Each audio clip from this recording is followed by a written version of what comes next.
Teka-teki kasus pembunuhan Vina dan Eki di Cirebon tengah memasuki babak baru. Terbaru, polisi merilis daftar pencarian orang atau DPO, yakni Peggy Setiawan yang sudah ditangkap. Sekaligus tidak ada DPO lainnya. Padahal sebelumnya Polda Jawa Barat sempat merilis 3 DPO dengan ciri-ciri fisik meski tanpa foto. Jadi perlu saya tegaskan di sini rekan-rekan bahwa tersangka semua bukan 11 tapi 9. Sehingga DPO hanya 1. Untuk itulah kami selama ini meyakinkan bahwa 5 keterangan berbeda dari tersangka itu ada yang menerangkan 3. Ada lagi menerangkan 3 dengan nama berbeda. Ada yang menerangkan 5, ada yang menerangkan 1. Setelah kami melakukan penyidikan lebih mendalam, ternyata 2 nama yang disebutkan selama ini itu hanya asal sebut. Sementara kuasa hukum Vina mempertanyakan penghapusan DPO kasus pembunuhan Vina Eki semula 3 orang menjadi 1 orang. Kuasa hukum Vina menyebut polisi harus bisa menjelaskan siapa yang bertanggung jawab atas kematian Vina. Yang paling bertanggung jawab atas kematian Vina dan Eki kalau 2 DPO itu dihilangkan. Apakah serta-merta kami selaku kuasa hukum percaya begitu saja? Ayo, apakah kami harus tinggal diam? Berarti selama ini tentunya yang harusnya bekerja adalah siapa? Nah, betul. Sudah tahu kan? Gitu. Jadi kami tidak mau tahu, kami taunya yang berdasarkan keputusan itu ada 2 nama lagi. Pelaku Peggy Setiawan alias Peron membantah terlibat dalam kematian Vina dan Eki. Peggy menyebut dirinya bukan pelaku pembunuhan Vina dan Eki. Peggy juga sempat beberapa kali menggelengkan kepala saat polisi menyampaikan keterlibatan dirinya dalam kasus 8 tahun silam. Agar tertib, rekan-rekan. Ya, tunggu, sabar. Kenapa ganti identitas? Kenapa ganti Robi namanya? Kami persilakan. Kenapa? Nama gaul saya tidak pernah melakukan hukuman itu. Jadi fitnah. Saya rela mati. Tidak.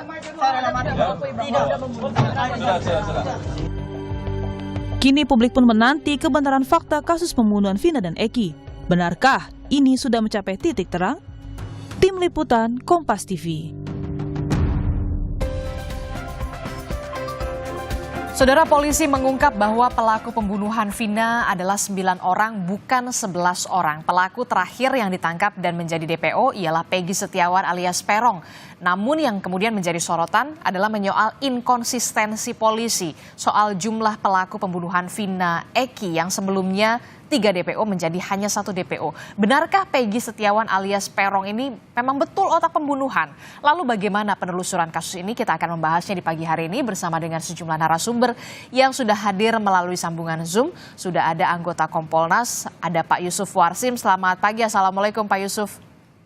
Waalaikumsalam, selamat pagi. Ya, kemudian juga ada pakar hukum pidana Universitas Jenderal Sudirman, ada Profesor Hipnu Nugroho. Selamat pagi, Assalamualaikum Prof. Hipnu. Waalaikumsalam warahmatullahi wabarakatuh, Mbak. Selamat pagi, Pak Yusuf. Selamat pagi juga.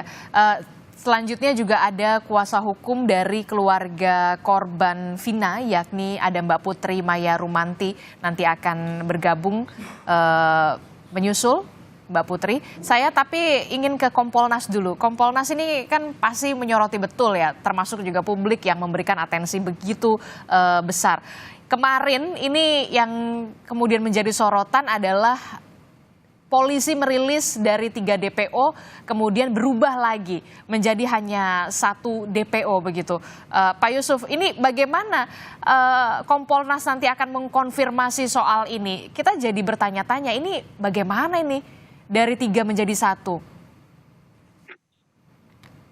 Right. Jadi kemarin dari penyidik menjelaskan alasannya, tentu kami sebagai pengawas menjadikan catatan untuk dimintakan klarifikasi. Mudah-mudahan besok kami sudah bisa bertemu di Polda, bertemu penyidik melalui pengawasan internal Inspektorat Pengawasan Daerah. Dugaan kami ada perbedaan yang sudah dirilis DPO. Kalau rilis 3 DPO yang lalu kan memang itu cukup jelas, 3 nama itu disebutkan di dalam putusan pengadilan ya, itu cukup jelas. Nah, sehingga ketika ada desakan kasusnya viral, jadi pihak penyidik Polda Jabar ya responsif, bergerak cepat, menetapkan sebagai DPO dan dicari. Nah itu dulu. Jadi kita lihat memang pada waktu itu responsif. Nah yang kedua setelah kita lihat kemarin, ini kan hambatan ada lagi, meskipun ditangkap Peggy dan kronologinya pencariannya dipaparkan cukup jelas secara garis besar oleh Kabid Humas kemarin. Sementara Peggy sendiri kan memberikan pengakuan ini fitnah. Nah, ini pasti hambatan untuk mengkonfirmasi 2 DPO lainnya.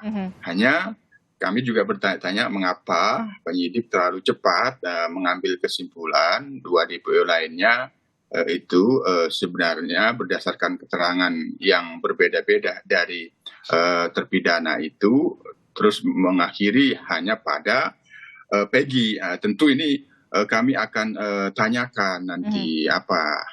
Walaupun demikian, pasti ya apa yang akan dilakukan terhadap Peggy yang itu tidak mengaku, barangkali itu sebagaimana nanti bisa dijelaskan Prof. Ibnu. Tersangka itu kan keterangannya itu kan paling akhir. Oleh karena itu pembuktiannya ini ya tentu bisa benar-benar sebagaimana di dalam ajas hukum pidana in criminalibus probationes beden esse luce clariores, bahwa dalam perkara pidana bukti itu harus lebih terang dari cahaya atau seterang cahaya. Oleh karena itu tidak hanya didasarkan pada pengakuan tersangka, tapi bukti-bukti yang mengarah seterang cahaya itu kami dorong bahwa nantinya apabila memang dimungkinkan kembali memang ada 2 DPO itu ya benar-benar dibuktikan berdasarkan pendekatan scientific crime investigation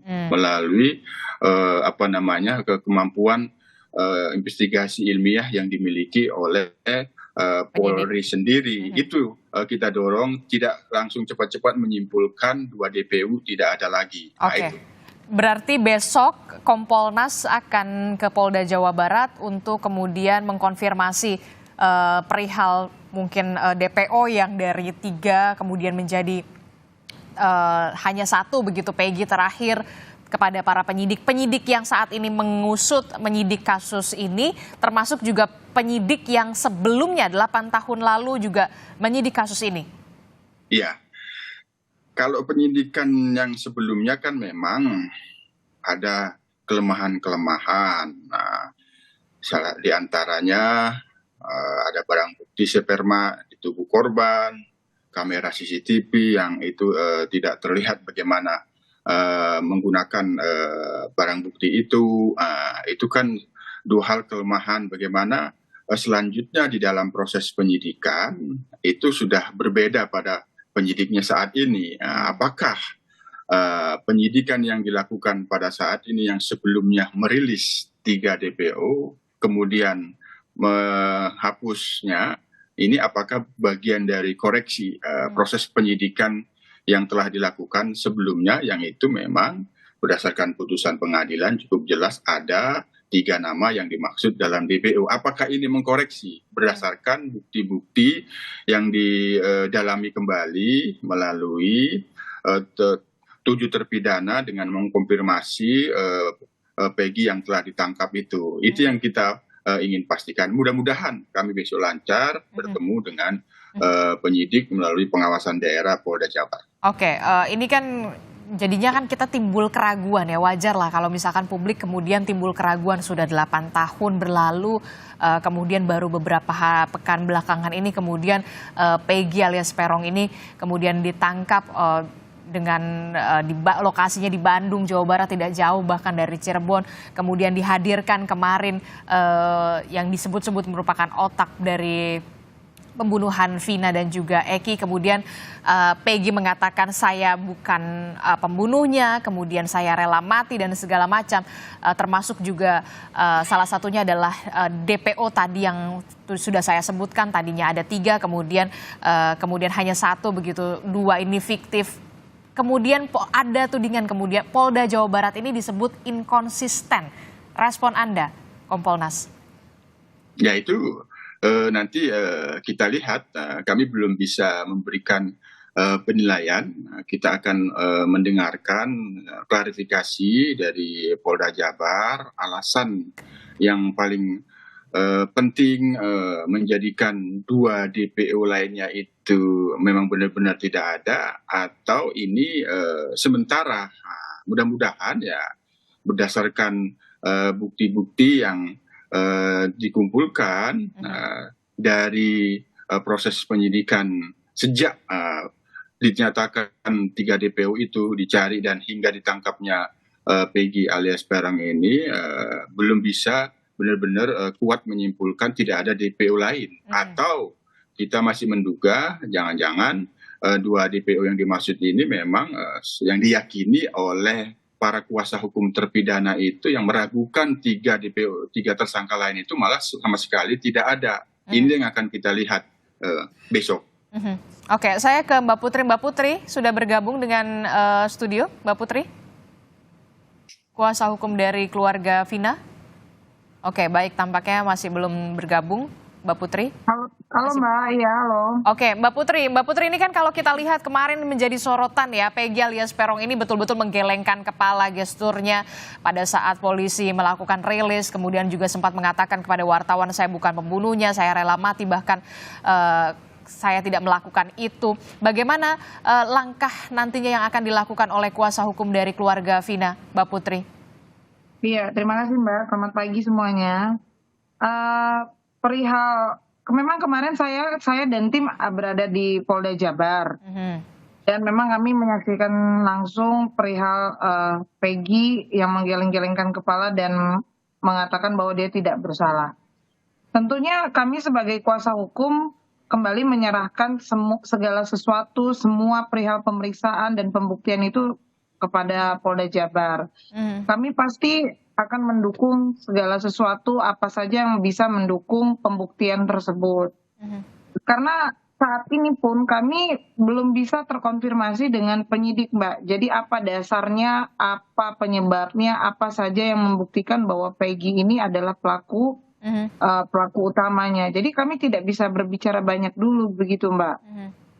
Oke, jadi sampai saat ini belum terhubung dengan penyidik ya, karena tapi ada rasa kekecewaan yang terjadi nggak sih ketika dari 3 DPO Peggy ditangkap, kemudian 2 DPO dikoreksi mengatakan fiktif dan segala macam dari kuasa hukum sendiri dan keluarga Vina, bagaimana ini? Iya, tentunya terhadap pernyataan penyidik itu terlalu cepat menurut kami, Mbak, sangat terlalu cepat gitu, karena belum ada namanya koordinasi dengan kami perihal begini atau menyampaikan ada keterangan apa saja dari para saksi yang mengenai tidak adanya 2 DPO tersebut. Ya tentunya kami merasa kecewa, sangat kecewa sekali gitu. Kenapa Polda Jabar tidak lebih dulu meneliti apakah benar, apakah percaya hanya dari keterangan yang sesingkat ini, apakah tidak mencoba mencari bukti-bukti lain dulu, karena kan ini sudah lama, saya yakin ini pasti penyidiknya juga mungkin sudah lupa, Mbak. Iya. Lama itu pasti sudah lupa gitu. Nah, cuma kan kita beracun pada putusan yang di dalam putusan itu jelas tertulis bahwa ada 3 nama dan ada peranan masing-masing. Tentunya pernyataan tersebut itu kan keluar dari mulut para terdakwa saat itu, ya kan, diambil keterangannya bersaksi di hadapan majelis hakim dengan alat bukti, dengan keterangan saksi lainnya gitu. Nah, apakah semudah ini kepolisian menyimpulkan bahwa itu tidak ada? Nah, ini kan blunder akhirnya, Mbak. Iya, betul.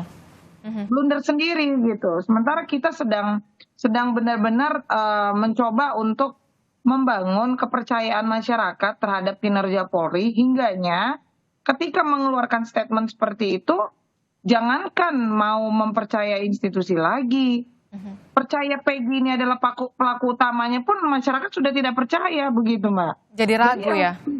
Jadi ragu, kami sendiri pun diserang oleh netizen gitu. Apa percaya Mbak Putri gini dan Pak Hotman gitu. Jadi kami pun nggak bisa menjawab gitu karena kami belum sama sekali diberikan informasi yang jelas apa saja yang menguatkan Peggy ini sebagai pelaku gitu kan ya. Perihal Peggy ya kami berserah kembalilah kepada Polda, kami menyerahkan segala sesuatunya. Kalau memang Peggy ini adalah pelaku ya kita harus menerima, masyarakat Indonesia juga harus menerima gitu. Tapi perihal 2 nama yang dihilangkan tersebut, ini yang kami harus kaji. Betul kata Bapak Kompolnas tadi, Pak Yusuf menyampaikan harus benar-benar kita teliti dan kita kaji apakah benar pernyataan itu keluar dari mulut para terpidana dikarenakan sesuatu hal atau memang tidak ada. Kenapa kok bisa berubah keterangannya di saat persidangan? Begitu.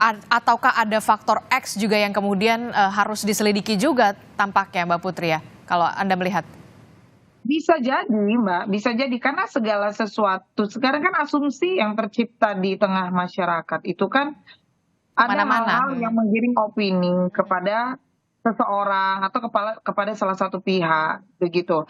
Nah kami kan di sini sebagai kuasa hukum tentunya berusaha untuk meluruskan agar konsentrasi para penyidik itu tidak terpecah dengan suara-suara sumir di belakang gitu kan, begini begitu. Nah tapi ketika kemarin Polda menyatakan tidak ada DPO alias hanya 1 DPO. Nah ini kan menimbulkan keributan lagi. Kasus 8 tahunnya aja belum selesai. Iya kan? Terus penetapan tersangkanya aja belum jelas apa saja, baru diumumkan kemarin, tiba-tiba mengeluarkan statement baru. Nah ini Mbak, ini yang harus benar-benar kita jeli dalam memberikan informasi di tengah masyarakat ini. Begitu. Oke, saya ke Prof. Ibnu. Prof. Ibnu, ini kan kalau kita lihat ya kemarin yang kemudian menjadi sorotan adalah justru Polda merilis mengkoreksi dari 3 DPO menjadi hanya 1, kemudian Peggy ini sudah ditangkap, 2 DPO-nya kemudian dikoreksi, termasuk juga yang menjadi sorotan adalah keterangan dari Peggy alias Peron ini yang bisa kita lihat sendiri bahwa dia tidak mengakui kalau memang dia yang membunuh. Bahkan dia rela mati. Apa yang bisa Anda baca dari ini, dari sisi hukum ini? Ya, gini Mbak. Jadi dalam suatu sistem peradilan pidana, itu memang yang paling berat adalah di praadjudikasi. Praadjudikasi itu artinya di pemeriksaan pendahuluan. Bahkan pemeriksaan pendahuluan itu sebagai pintu gerbang dalam suatu penyelesaian di persidangan. Dari kasus ini tampaknya carut marut sejak awal Mbak. Kalau kita lihat dulu konon katanya kecelakaan, kemudian rilis dari Polres 11, kemudian menjadi 8 menjadi 9, kan gitu kan. Nah, pertanyaan ini saya kira memang suatu yang harus dijawab oleh Polda Jabar ya. Karena apa? Penentuan tersangka itu bukan suatu yang mudah. Penentuan tersangka itu oleh penyidik sudah dalam artian seseorang berdasarkan bukti yang patut untuk diduga sebagai pelaku. Artinya ketika itu sudah menentukan siapa-siapa. 1. Kedua, data dukung yang ada tadi di pengadilan pun juga menyebutkan 11. Artinya secara normatif tertulis itu adalah 11 kan gitu. Nah sekarang pertanyaannya kenapa hanya 10, kenapa hanya 9 kan itu. Nah mudah-mudahan kalau menurut saya karena ini juga bagian dari suatu pembuktian di praadjudikasi itu masih ongoing proses, mudah-mudahan penentuan 1 itu sementara. Artinya apa? Nanti yang 2 itu bisa muncul di dalam suatu persidangan, Pak. Karena dalam suatu pembuktian itu bisa dilengkapi pada waktu pemeriksaan di praadjudikasi, juga bisa pengungkapan di persidangan. Artinya Peggy jangan sampai mau menjadikan menjadikan tumbal kan itu loh. Katakan semuanya untuk bahwa pelakunya itu ABC dengan bukti ABC dan sebagainya. Ini yang harus dilakukan. Jangan sampai malah menghindar. Karena ingat dalam suatu pembuktian keterangan tersangka itu asasnya adalah asas non-incrimination, Mbak. Suatu keterangan yang hanya untuk dirinya sendiri. Kalau kita lihat di dalam pasal 6 KUHP. Makanya kalau kita lihat bukti keterangan tersangka, keterangan terdakwa itu tidak bernilai. Karena bicara hukum adalah bicara bukti.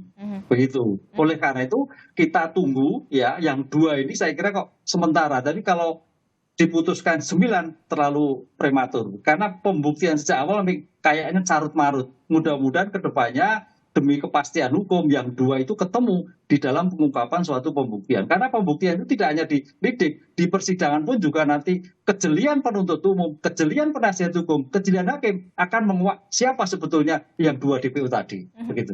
Jadi hanya bisa dibuktikan ketika di pengadilan, tidak bisa kemudian Kompolnas besok ini kan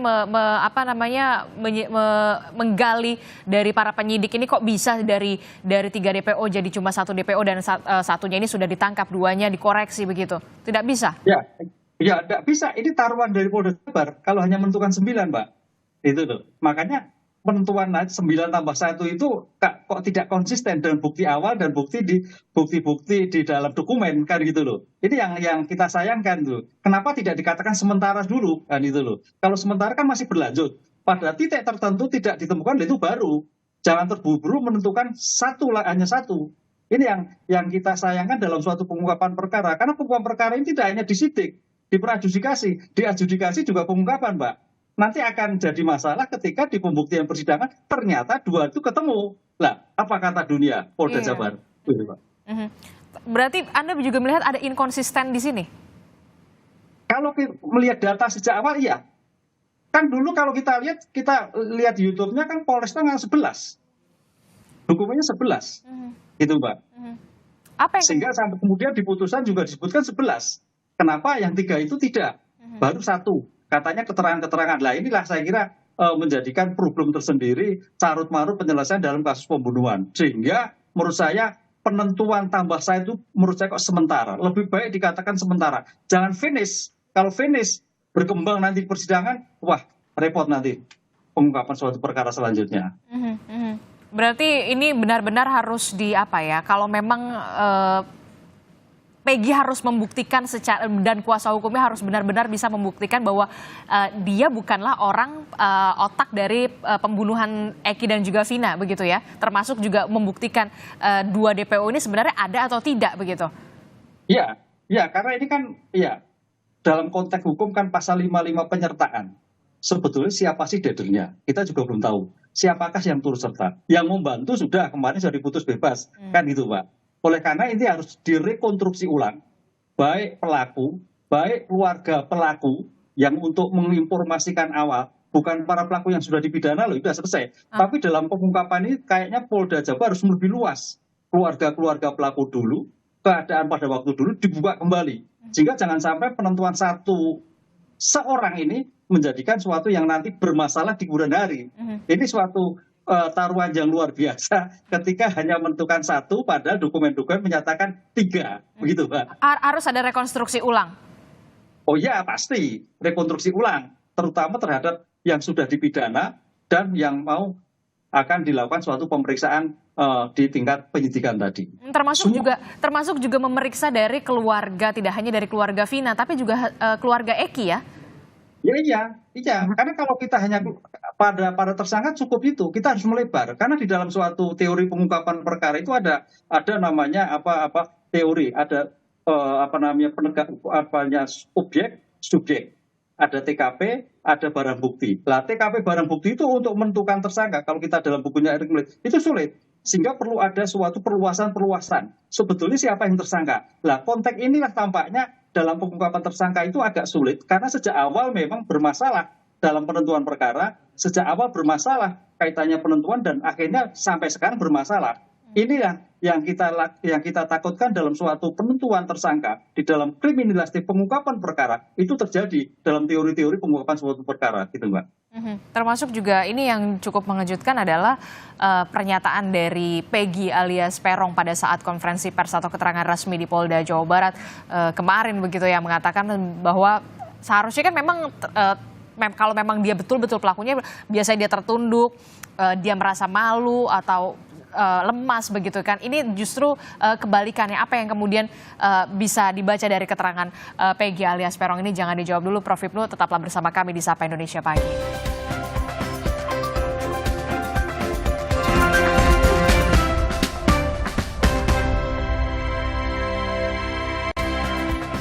Terima kasih Anda masih bersama kami dalam Sapa Indonesia Pagi. Saudara masih membahas soal pengusutan kasus pembunuhan dari Vina dan juga Eki setelah kemarin Polda Jawa Barat ini merilis ada satu pelaku yakni Peggy alias Peron yang merupakan berperan otak pembunuhan dari pembunuhan Vina dan juga Eki. Masih bersama saya ada Kompolnas, ada Pak Yusuf Warshim, kemudian juga ada Prof. Hipnu, kemudian juga dari kuasa hukum keluarga Vina ada Mbak Putri. Melanjutkan pertanyaan saya tadi, Prof. Hipnu, ini gimana nih?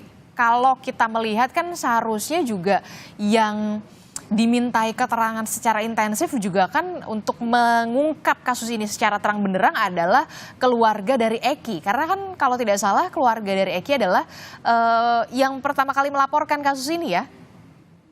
Iya. Prof. Hipnu? Betul Mbak. Halo? Iya. Iya, betul. Iya, jadi memang sekarang kan gini, di dalam pengungkapan perkara kemarin sudah dalam pihak-pihak para tersangka gitu kan. Sekarang dalam mengungkap yang lebih luas, karena ada suatu permasalahan dalam penentuan tersangka ternyata ada yang belum jelas sehingga dikatakan DPO, maka di sini keluarga korban inti juga harus memberikan suatu keterangan kepada penyidik. Satu.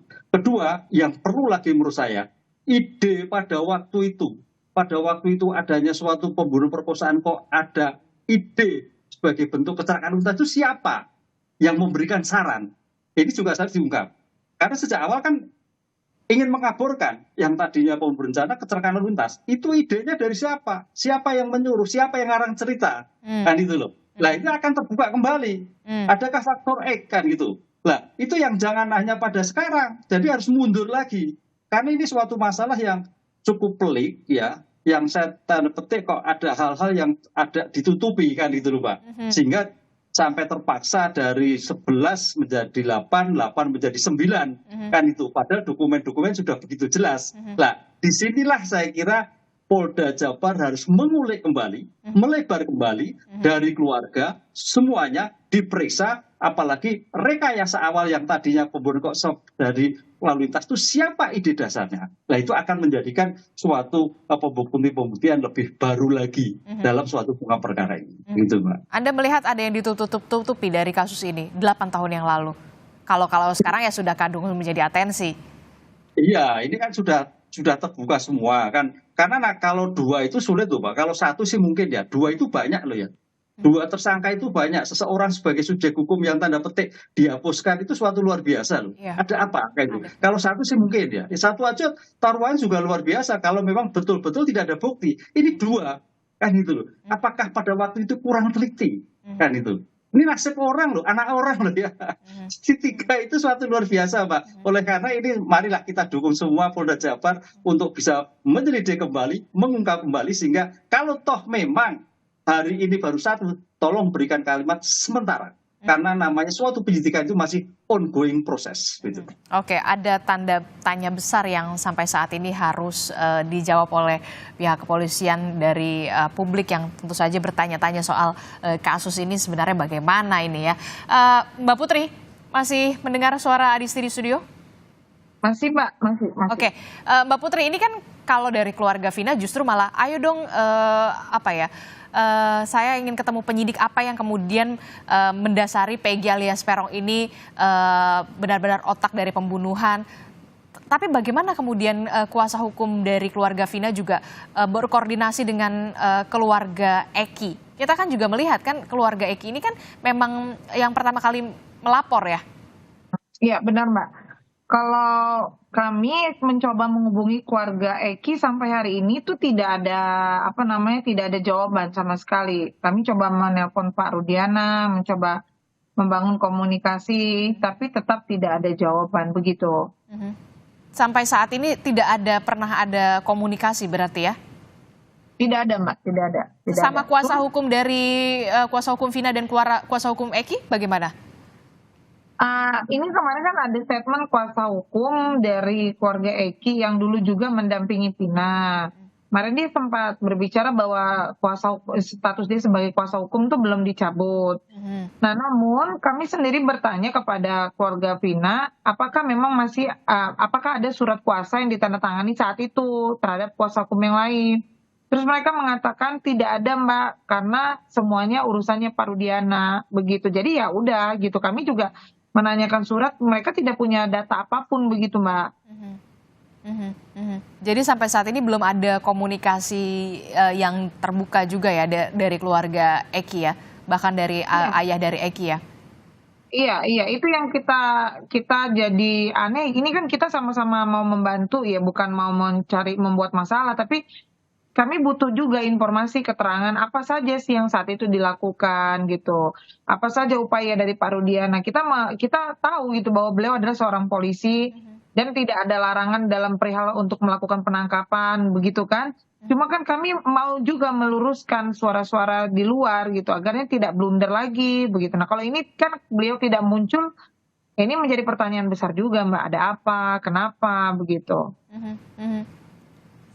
Pak Yusuf, gimana Pak Yusuf? Apakah nanti juga akan bertemu dengan keluarga Eki dalam ini secara khusus ayah dari Eki, korban? Ya, kalau untuk ayah korban Eki ini kan sebagaimana kita tahu anggota kepolisian, sebenarnya yang bersangkutan itu melalui pernyataan yang beberapa waktu lalu yang terbaru itu kan cukup jelas itu sebenarnya, cukup jelas ya, kita menghormati apa yang dimaksud terkait dengan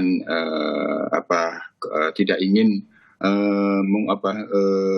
mengungkit rasa kesedihan. Nah, kan kita lihat kan, tapi tentu itu sangat memahami gitu. Yang bersangkutan juga dalam pantauan kami menyerahkan sepenuhnya kepada pihak penyidik ya, penyidik. Nah, sementara ini kan penyidik yang Polda Jabar ini kan sebenarnya baru, penyidik baru, tim yang mengungkap kasus Subang yang sudah berhasil itu. Jadi sekali lagi terkait dengan sepakat dengan apa yang disampaikan Prof. Ibnu tadi, kami berharap bahwa ini sementara gitu.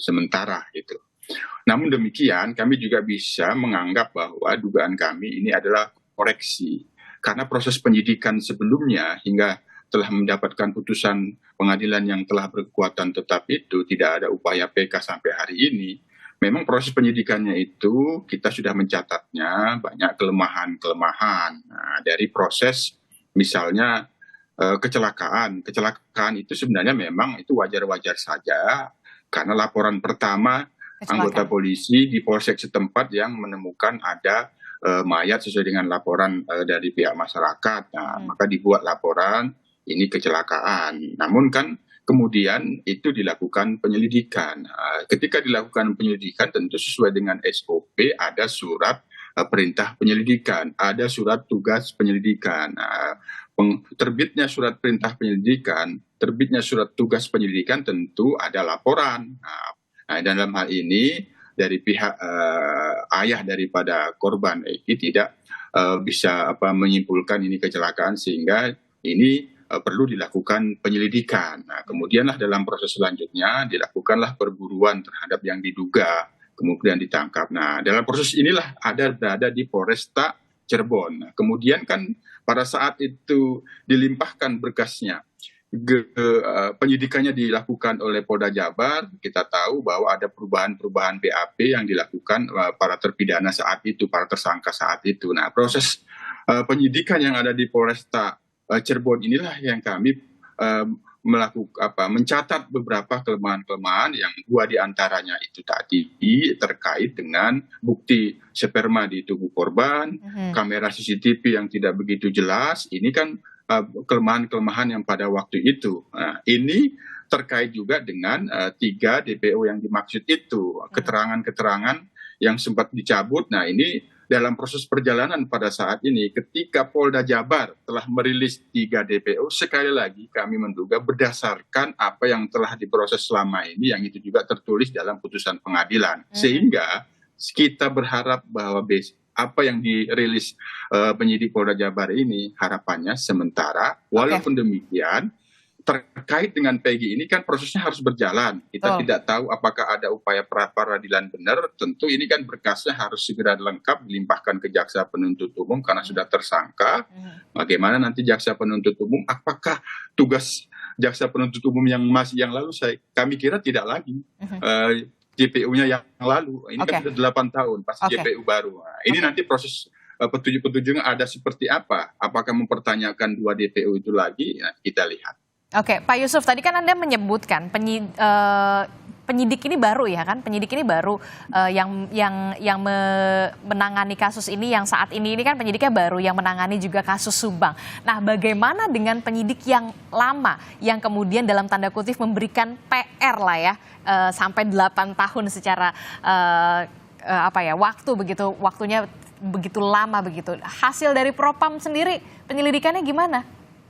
Itu salah satu catatan yang akan kami mintakan klarifikasi di Polda Jabar besok, karena sebelumnya ada aduan bagaimana proses yang ada di Propam. Nah, dugaan kami kalau untuk penyidik di Polresta Cirebon kemungkinan masih ada, hanya penyidik di Polda Jabar pada waktu itu yang barangkali bisa jadi sama sekali sudah tidak ada karena sudah dimutasi, pindah tugas dan sebagainya. Nah, untuk dalam hal inilah kita akan melihat besok secara komprehensif proses perjalanan penyidikan di Polresta Cirebon sampai dilimpahkan penyidikannya di Polda Jabar itu seperti apa. Dalam proses itu ada pengaduan dari salah satu terpidana ke Propam terkait dengan unprosedural, dugaan disiplin atau pelanggaran kode etik. Kita lihat bagaimana tindak lanjutnya. Sementara ini yang akan kita tanyakan besok.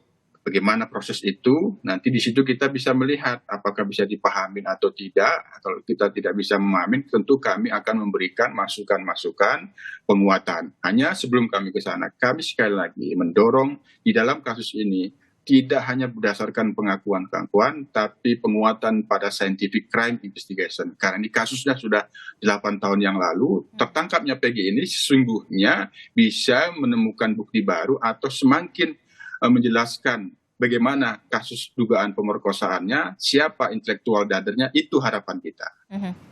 Anda sepakat Prof. Ibnu dengan tertangkap Peggy ini bisa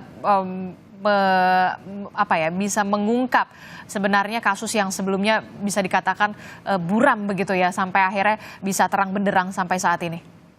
Ya, sepakat Mbak. Jadi pengungkapan perkara ini saya kira memang betul tidak hanya pengakuan, tapi bagaimana kalau dalam ilmu hukum itu dengan ilmu-ilmu bantu, ilmu-ilmu forensik, scientific crime investigation. Ini yang perlu dikembangkan. Apa terkait tadi sperma, apa terhadap pengakuan. Kalau perlu pakai lie detektor, semua SDM kekuatan Polri dikeluarkan dalam penguapan ini. Karena ini sebagai taruhan ya, taruhan sekali dari 11, 8, 11, 9. Kemudian hanya 1 kan itu loh, karena ini sebenarnya nggak sulit tuh Mbak, nggak sulit karena apa, lokus delisnya, tempus delictinya jelas, perkaranya juga masih tanda petik waktu anak-anak kan itu kan, jadi suatu yang mudah sekali. Kenapa jadi seperti ini ya saya kira menjadikan PR sendiri. Mudah-mudahan dengan tertangkapnya Peggy ini akan memberikan kejelasan yang luar biasa, asal pemeriksaannya diperluas, karena dalam teori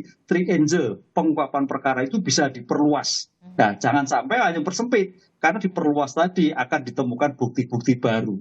Sebetulnya bagaimana peristiwa terjadi, bagaimana lokusnya di mana, bagaimana buktinya, apalagi CCTV yang sudah ditemukan, walaupun buram bisa dijelaskan dengan teknologi digital forensik. Begitu Mbak. Jadi tidak ada kata yang bisa mengatakan ini agak sulit begitu ya, karena memang sekarang udah canggih begitu teknologi, ada lie detector begitu, bahkan CCTV yang Anda katakan buram bisa dijernihkan kembali begitu ya Prof. Ibnu ya. Dan kita berharap tentu saja kepolisian bisa betul-betul memberikan keyakinan kepada publik yang sebenarnya begitu ya. Saya ke Mbak Putri terakhir. Mbak Putri, apa yang ingin Anda sampaikan ini? Kalau tidak salah ada rencana dari kuasa hukum dari Peggy alias Peron ini, keluarga Peggy ini akan mengajukan pra-peradilan terhadap penetapan tersangka Peggy alias Peron ini. Mbak Putri.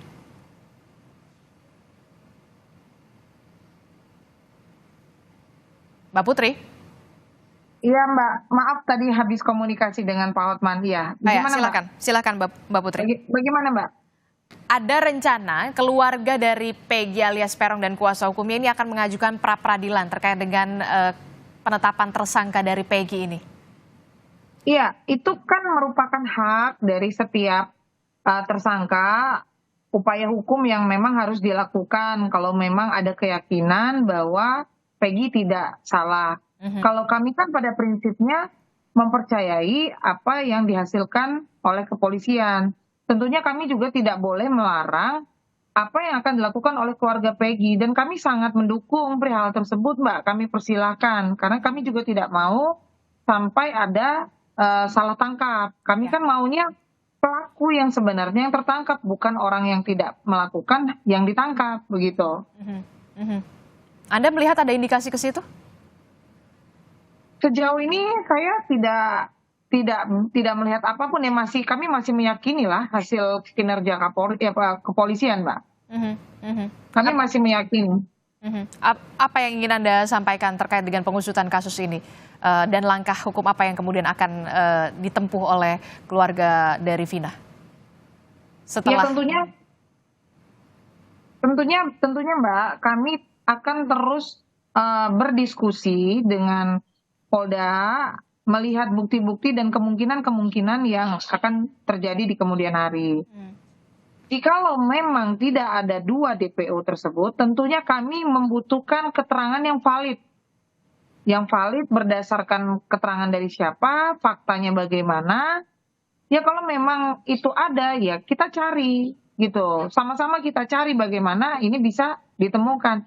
Tapi karena ini sudah menjadi produk hukum, dan sudah diberikan keterangan itu di saksi di persidangan hingga majelis hakim meyakinkan ada 2 lagi DPO, ya berarti kan ini harus benar-benar dengan keyakinan menyampaikan bahwa kalau dugaan yang didapat saat ini, hasil dari penyelidikan saat ini tidak ditemukan 2 orang tersebut alias fiktif, ya apa yang membuat keyakinan bukan hanya untuk kami tetapi untuk publik, untuk masyarakat se-Indonesia gitu.